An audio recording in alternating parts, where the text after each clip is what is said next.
History often remembers the big battles, the tanks, the leaders. But for millions of soldiers and civilians in World War II, the war was also the sound of boots crunching frozen mud and the warmth of a hand-knitted scarf from home. This is the story of war told through the small things they touched, wore, and carried. By 1939, the world was at war. Mobilization swept ordinary young men and women into uniforms and sent them to distant fronts. They endured not just battles but endless marches, cold winters, and long waits. A soldier's boots were his lifeline. Some marched thousands of miles. Leather cracked, soles wore thin, and feet ached in rain, mud, and snow.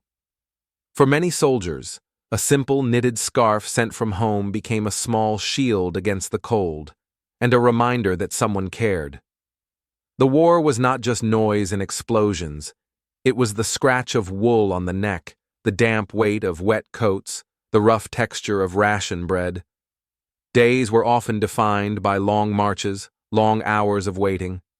Boot soles thudded on cobblestones in France, froze to icy soil in Russia, sank in jungle mud in the Pacific. Many scarves arrived wrapped with letters. Soldiers tucked them under uniforms or kept them in packs as small links to home. On the Eastern Front, winters froze boots stiff overnight. Soldiers warmed their feet by fires when they could, often wearing the same socks for weeks. Back home, women knitted scarves and socks in kitchens, in trains, in city shelters, each stitch a quiet act of support. Whether in Europe's ruins, North Africa's deserts, or Pacific jungles, troops lived with the feel of damp socks, stiff boots, fraying scarves. Veterans later recalled not just the sights of battle, but the smells of wet wool, the squeak of boots in mud, the rough feel of army blankets. Feet blistered, uniforms itched, shoulders ached from heavy packs, everyday discomforts that defined the war as much as headlines did.